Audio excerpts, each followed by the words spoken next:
Welcome back to Out in the Hamptons. I'm your host, Michael Jefferies, and it's an honor here to have Mr. Angel Santamarina as my guest on today's show.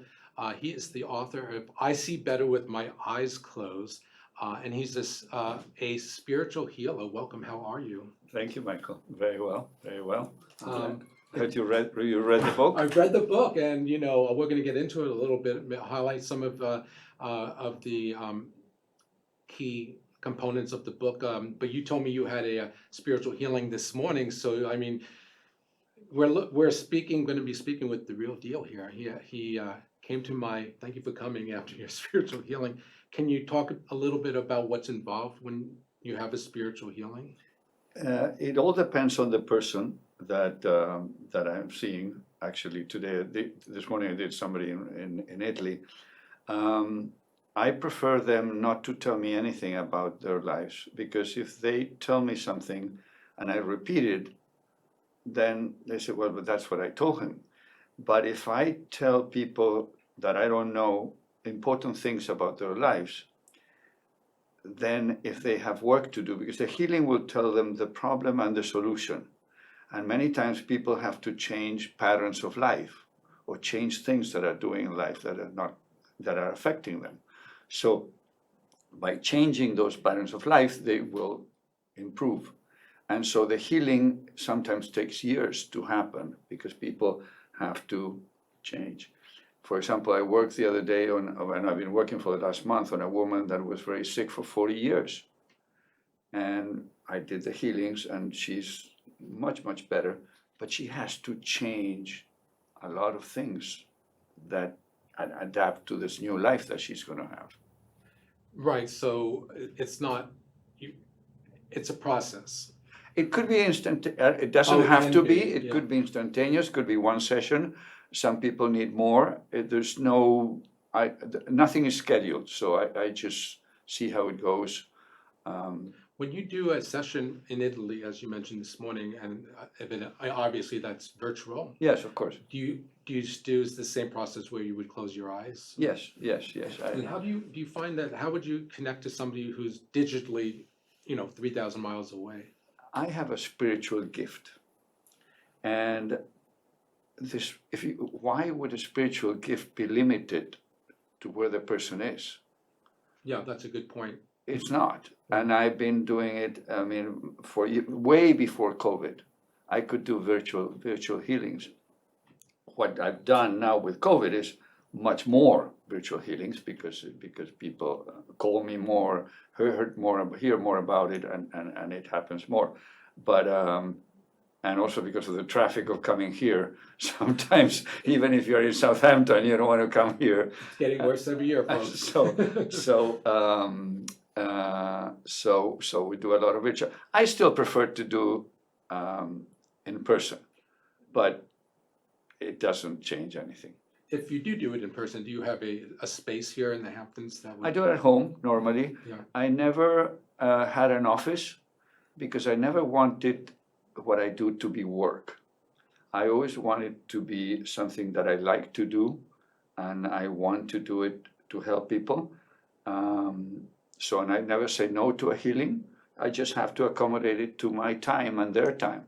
Yeah. And now, in the book, I See Better with My Eyes Closed, you mentioned that you discovered your gift later in life. You were 45 at the time, and your wife, Mrs. Santamarina, I know her but Kathy, introduced you to a spiritual healer. Was it in New York? It was in New York. Well, she had cancer.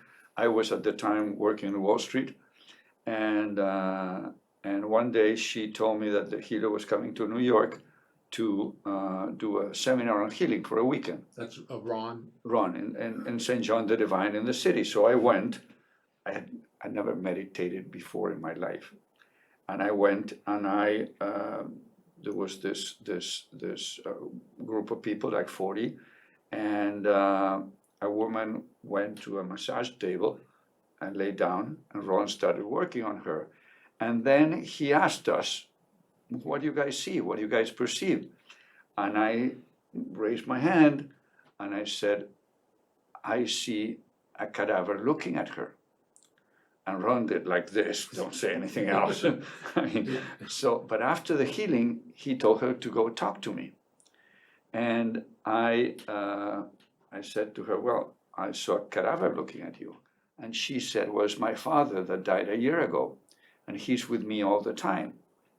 So I said, well, the only thing I can tell you is that after the healing, the cadaver was smiling, which is what I saw. Yeah. And I went back to my seat. My wife looked at me, what's going on? Another woman came and she started crying, and she said, oh, I'm crying because my dog died. And she was an older woman. And I said, no, she's crying because her mother used to beat her up. And I described the whole scene of the family, how the mother, when they were kids, used to beat them up. And so we went to Ron with my wife to see what was this. And he said, well, obviously you have a gift, and you can either explore it or let it die. And I decided to explore it. Here we are. Yeah. Was it a process bringing out all your strengths of the gift? It's a gift, so it does. I don't really need to do anything. You have to open up a channel to let it. I always say it's a switch. A switch. And I could be doing healing, and then I could be doing something else. I mean, I adapted to my life. Mm-hmm. The only thing I don't do is I never do a healing after drinking, for example. Yeah, that's in the book, actually. Because I don't want anything to disturb. I don't know why, but I don't want anything to disturb my gift. Purity, I would think. The purity of the thing. And that's kind of funny if you think about, like, if you're at a party and you drink, 3 glasses of wine or whatever, and then, somebody asks for a healing. Exactly. It wouldn't be, I don't know if it would be fair or not, or I whatever. see you with stilettos in 5 minutes. No. No, yeah. No, I mean, what comes across in reading the book, it's a great read, folks, is the respect for the gift that you have of it. Oh, I have 100% respect. Yeah. And it's never wrong. And it's 100%, because if it would be 99%, then Angel will be putting 1%, would be wrong. Mm-hmm. It's 100% the spiritual gift. So I can do a healing on my wife, on my children, on my friends, and I stay away. It doesn't matter if I know everything about them. I just stay away and I see what I see. And I close my eyes, and I see better with my eyes closed. Yeah. Did you do? And it's right. The title is in singular form, but it's really, the message is plural, because it kind of, reading the book, it challenges the readers to explore their own, to close their eyes and explore their own, like, light. I think one of the beauties of the book is that it doesn't guide anybody in a particular direction, but it opens up the whole spectrum of things that exist in other dimensions, other realities. And I always give the example, for people to understand, like if you and I look at a star at night, you see a star. But if I give you a pair of binoculars, you say, well, but that's hundreds of stars. Mm-hmm. Yeah. And with a small telescope, would be thousands of stars. And with a big one, it could be a galaxy. So then what is reality? Well, my reality is different because I see a lot of things that people don't see. Mm-hmm. And that's the beauty of the gift, because it allows me to, I only have a pair of binoculars. I don't have You don't have the telescope. I don't have the telescope, but I still see. But you see, in the book, you talk about seeing light forms. Yes. Light beings, you Yes. call them. Yeah. And I wanted to ask you, growing up in your family as a child, was your family religiously based? No, not Okay, particularly. Not particularly. Not particularly. I was born and I was baptized Catholic, and Didn't go religiously to no church. No. The reason why I asked was, the gift seems to be based on a hierarchy of God and God, us, Yeah. people. Interestingly, it is like, if you weren't religious, growing up, it aligned that way. Your gift aligned that way to where there's like this higher power, God. You actually believe that it's a divine gift. It's absolutely a divine gift. There's no other way you could categorize somebody that comes to see you and you don't know anything about the person, and I prefer them not to tell me anything about the person, and you can tell them things that are so profound. And also, what has happened over the years and over the, I don't even know the number, but let's assume it's 3,000 healings, I don't even know the number. When divine beings come to the healings, which is very rare, but sometimes they do, it's not from here. It has to be divine. It has to be, I'm not saying it comes from God, but it comes from, that's why I call it a spiritual healing, a spiritual gift, because it comes from somewhere in the realm of spirituality. And the book also talks about each of us has a spiritual light with us. When you say spiritual light, you mean? Oh, maybe not spiritual, but a light being. Well, the light being is it takes care of the soul. And each one of us has. Each one of us has a light being. Yeah. The Catholics call it, for example, the guardian angel. Okay. But I don't call them angels because I don't see them with wings. You actually mentioned that. I think that somebody in the Middle Ages painted wings and said, "Oh, that's a good idea." Yeah, it looks nice. But I don't see it as them. elongated Figures, and they are with us. Are they the same color? Sort of bright grayish in general. They are. I've seen in different circumstances different ones. Oh, okay. But they are not the for example, what we call the guardian angel. They are beings that are. For example, there's the case of this kid that drowned, and I had a lot of work to do in the spiritual world with the. That's right. That's one of the earlier client patients that you had. It's not the earliest, but it's in the book. It's just a beautiful case.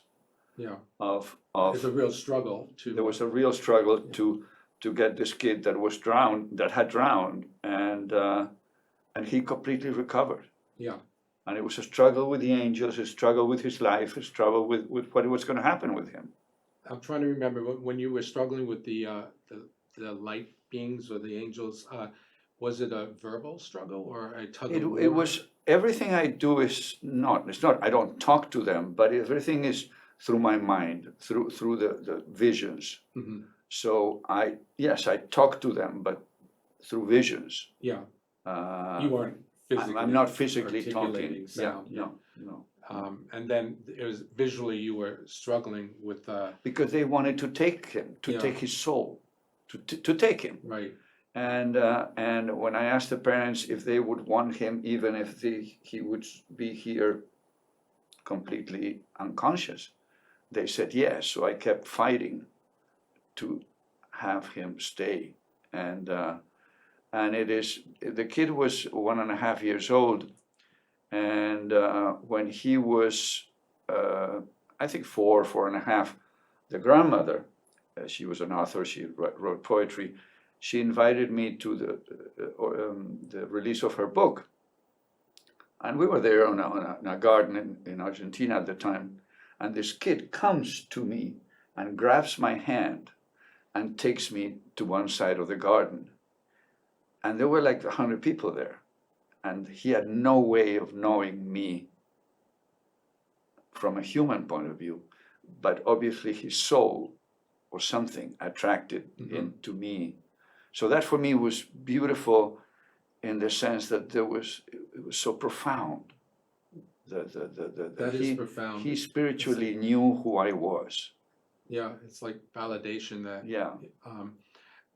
Our guardian angels, quote, do you think that they lead us towards trying to get us to live a better life? No, the guardian angels are there to protect the soul. Okay, from what? Just when we die, the physical body stays here, and the soul goes in what I call the journey of the soul. and the beings of light, the guardian angel, takes the soul on the journey of the soul. It's a beautiful case of a quadriplegic kid that I saw several times. And one day I went to his house and I saw there was a feast of angels there. And I told the mother. And then I came home and I told my wife, I think he's going to die. And a couple of weeks later, he did die. And I went to the house and I looked at the crib, a little bed where he laid. And I looked and it was all black. There was nothing there. And I said to the mother, they've already taken him. So the beings of light had already taken the soul. The body was there, but had already taken the soul on what I call the journey of the soul. And sometimes the soul will linger No, longer. the soul many times stays. Yeah. The timing of the souls is completely different than our timing. There are houses in Italy, for example, that there's a lot of energies, lots of souls, because of things that have happened in Like those houses. Like a haunted house kind of thing? Okay, you could call it a haunted house. Where do you think that it comes from? It's from souls that are there, energies. Do you feel like if you walked into a house that had a bunch of souls hanging around, do you feel like you would want to, is it up to them to decide when to go? Or would Well, you I clean the houses. Oh, you clean houses. I cleaned the Oh, house nice. remember the famous murder in Middle Lane? Yes. Well, I went to that house the day a friend of mine rented and opened the door and I could feel the energy. So I had to work several times to get that house rid of that energy. That makes sense. Yeah, That you would have that power to do yeah, that. yeah. Well, it's in the book. It says over 2,000 healings. So you've been a busy practitioner of healing. It's all word of mouth. And that was my next question. How do people It's contact you? all word of mouth. Word of mouth, yeah. Do you prefer it that way? As I seems said more before, I genuine don't that want way. it to be work. I don't want to be sitting in an office or waiting for people to come. So it's word of mouth. People come, and I always say, if God would want me this to be my last healing, it'll be my last healing. The power is not mine. Mhm. I'm just a conduit. I'm just the vessel for that energy to do the work. That's why people have to want a healing. I can't go around healing people. And just to be clear, folks, I think in the book you mentioned this, that a healing isn't necessarily a cure. It's two different things. It's because sometimes curing, if there's a curing of something, it's miraculous. Yeah. Because it's And it can happen. and it can happen. It's a curing of a physical illness. It's miraculous. But a healing many times is people that have issues, other issues, emotional issues, things that happened to them when they were Years infants ago, or on a past life, for I mean, example. who doesn't have that? I have that. Everybody has that. Yeah. Or on a past life, for example. Oh, right, because you see in your from being I saw the Yeah, issue. yeah. There was a case, beautiful. This woman that had a black thing here in her heart. And I saw it, and I said, this black thing that you have was like a ball here. And she told me, I've had that since I was born. And I went in and tried to break it, and finally I broke it. This is all visually. I broke it. And a scene came to me of a cart in the Middle Ages with some prisoners. And one was taken out and decapitated. And whose soul do you think that was? That soul had come back to this woman's life. Oh, nice. So And she had this scar. The soul had the the scar. scar, yeah. And so releasing that releases the pain of what had happened to the soul in a previous life. It's very complicated. No, I get it. I mean, you know what I was thinking is like, oh my God, I probably have like, 10 people who've died that are hanging on to me like. I can tell in two seconds if you have some bad energies or not. Oh, with you, but you don't, Michael. You don't have to worry about you it. don't get that sense. No, I don't. Honestly, when you gave me this book at the halfway house, I'm like, oh my God, am I going to die tomorrow? Because I'm like, you better read that. I don't know. That's what I was thinking. Well, it's complex. It's not easy to be a spiritual healer because all this is very complex, and it takes people out of the reality, this reality that we Yeah. live in. Well, I mean, folks, if you go get a spiritual healing from Angel here, I feel like it does a lot of good in terms of opening up the way you see the world. Like, I mean, we're so used to seeing everything in three-dimensional Yeah, format, yeah, and yeah, then there's yeah.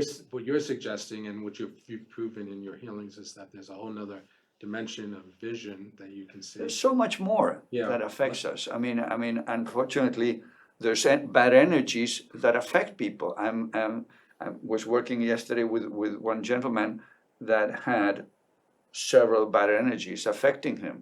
And what I have to do, I can't kill them. I have to take them out, cover him with spiritual light, and I have to teach him how to cover himself with spiritual light.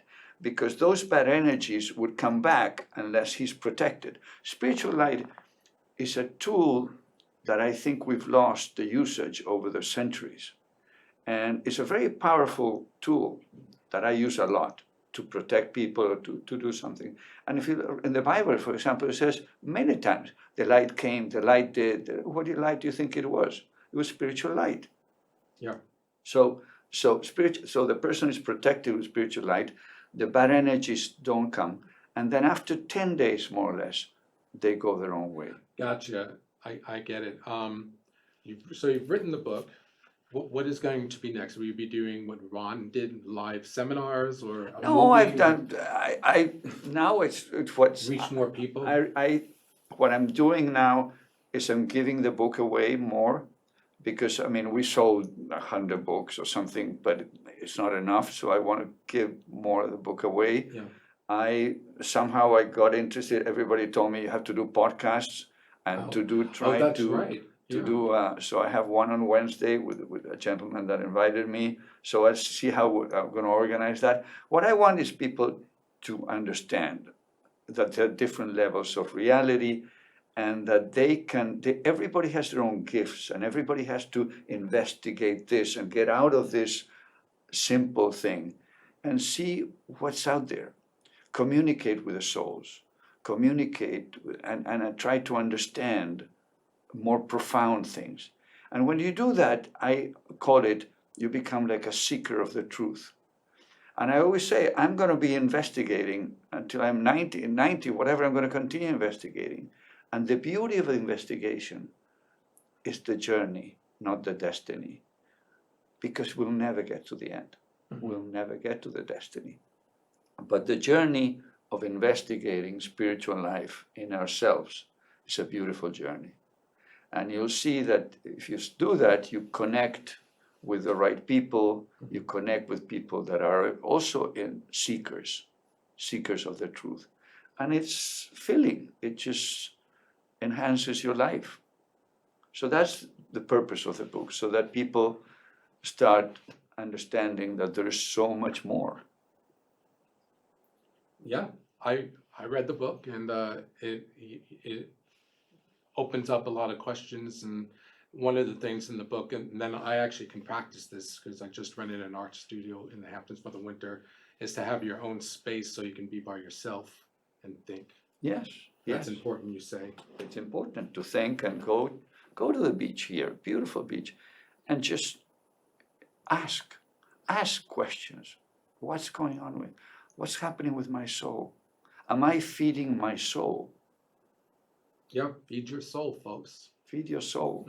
I always say that for me, healing is feeding my soul. It's giving, hopefully my soul will, I don't know what's going to happen with it. I mean, there are so many unanswered questions, but I think that's something beautiful you can do. Well, we have a minute left. I wanted to ask you, can you do a healing on yourself? Well, healers are bad healers on themselves. I mean, you know what I do many times? If I have a sore throat, I would do it like this, and I would work on. But maybe I healed myself from a car accident that I had when I was 20. Well, it could have started there. It could have started there, but I didn't know at the time. Yeah. I did. You actually mentioned that's one of the early chapters that Yeah. after the accident, were you paralyzed? I think I you was said? paralyzed of the left leg for 2 years, And you really concentrated on. and I worked extremely hard in getting I feel like that's part the of it. doctors did the work, obviously. Yeah. But I worked extremely hard on get my leg back to what it is today. Yeah. All right. Well, listen. It looks like I'm getting the signal. The time is up for our interview. People can reach me at What's the best place? either santamarinaangel@gmail.com Mhm.